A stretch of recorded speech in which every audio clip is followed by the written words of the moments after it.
Late last week, Gameloft released the new My Little Pony Friendship is Magic mobile game for tablets and phones. The game, which will run on both Apple's iOS and Google's Android, is free to play. But just how much of your time should you spend with your pony friends? Let's find out. The goal of the game is to help rebuild Ponyville after Nightmare Moon cloaks the land in darkness. You start off with Twilight Sparkle as your sole pony friend, but the game's tutorial quickly brings you up to speed on how to play. By rebuilding Ponyville, playing games, and making friends, you can restore the elements of harmony and defeat Nightmare Moon. This is where our story begins. The first thing I noticed about this game is the fact that it has an amazing level of polish. There's newly recorded voices by the show talent, meaning that Tara Strong, Nicole Oliver, Tabitha St. Germain, Andrea Limon, Ashley Ball, and more reprise their roles from the show. I know with the help from my friends that we'll be able to stop you, Nightmare Moon. That is, if you can ever find their precious little sun-loving faces. Combine that with William Anderson's show score and Daniel Ingram's songs, and you've got something that feels like it was plucked right out of the show. This is extremely important, because fans are picky, and so are kids. They can tell when something isn't right, and there's very little to quibble with in this department. It also adds weight to the plot, making Nightmare Moon's hammy laughs believable, and granting Twilight's desire to help her town some weight. We've certainly gotten far worse games from the My Little Pony brand on this front, so for this they should be commended. The game is rendered in 3D, and the graphics are decent for running on a mobile system. Sometimes the pony's 3D models look a bit wonky from certain angles, but in motion it's more difficult to find poor positions, so you might not notice it all that often. The animations are very cute, and you might find yourself playing just so you can watch your own little zen garden of ponies, who like to sing and dance and have a good time. Speaking of ponies, all your favorites are here, and the depth of availability is once again striking. From fan favorites like Lyra and Bonbon, to minor background gags like the Big Lebowski ponies, it's hard to find a pony that they didn't include in the game. And don't worry, because a certain Grey Pegasus is in the game, and if you do find her, you'll get a reward. The only real presentation flaw in the game is the use of fan-made knockoff fonts for lettering, instead of the official pony ones.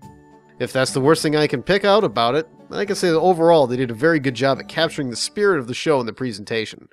Job well done, Gameloft. Gameplay is freemium town building, akin to some of Gameloft's other products. The difference is that it's very pony. All of the mechanics have a nice pony flavor to them.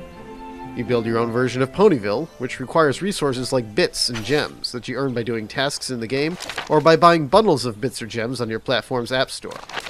Unfortunately, the game turns into a hefty time sink if you don't buy some bundles of bits and gems to expedite the process.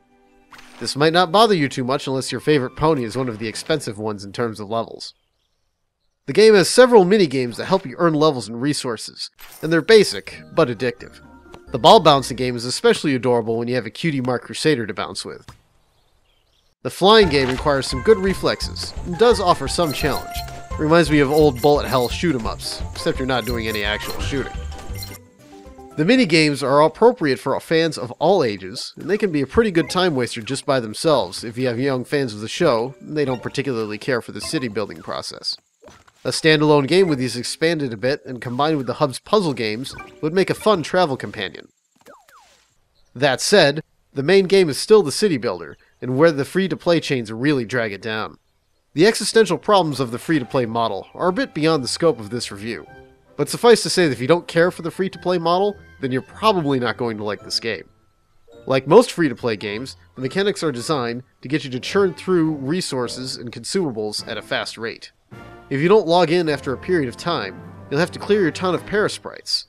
Some ponies are only available at very high levels of cost, which might rob you of your desire to spend a bunch of time in the game.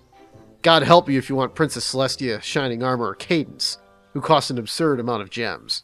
Even Rainbow is pretty spendy.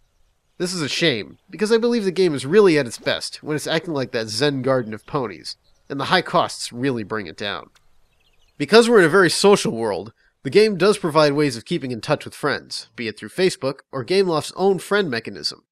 The latter is very helpful if you don't want your Facebook feed and friends flooded with things about Pony. However, as of launch, the friend mechanics have some rough edges, and unfortunately for the Android users, they appear to be broken entirely on that platform. Hopefully Gameloft will work through the bugs in a future software update.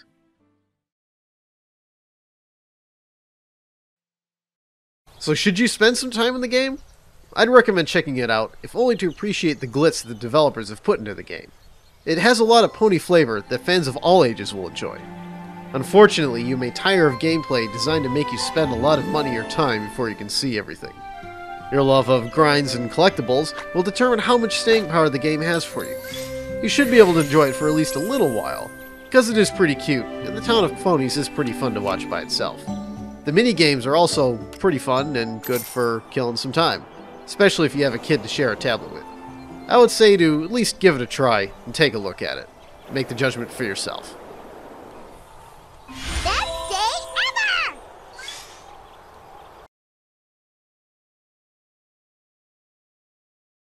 I'm very disappointed that you chose to use the Celestia Medium font pretty much everywhere in the game. You may be unaware, but the actual font used in the Friendship is Magic titles, as well as the toy boxes, Flash games, MLP website, and on, is Harold Lohner's Generation B. Celestia Medium was expressly made to offer a free knockoff version of his font. While its use in a one-off fan project may not be so bad, it's very poor form to do so in a for-profit, officially licensed product. Given that you shelled out for the real voice actors and put in so much polish elsewhere, it stands out like a sore thumb. You should do the right thing and substitute the titling fonts in the game with Generation B, and the body type with something else that's more readable, like a Myriad or Helvetica, other fonts that are used in Friendship is Magic's graphic language. Please consider doing the right thing, and use the genuine article, not a knockoff.